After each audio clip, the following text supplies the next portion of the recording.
ए ना ए नाल नहीं काम होना काले बुंडे आया ए 12 बजे वाला है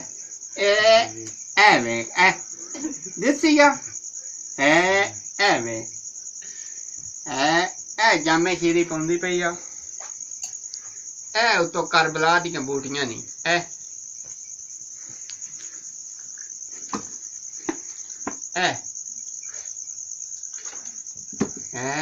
बिस्मिल्लाहिर्रहमान ला इलाहा इल्लल्लाह मुहम्मद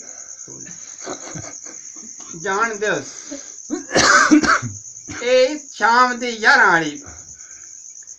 जान दस मेरा भाई दाड़ा काम में देखो कुछ भी नहीं ये दाड़ा काम में बिल्कुल दात नहीं बदे अल्लाह दे हुक्म नाल 11 तक जासी दा देखो केड़ा कैप्सूल है सारा अंदर गया ए मेरा बिरा सारे नुकसान लाया है ठीक है मेहरबानी।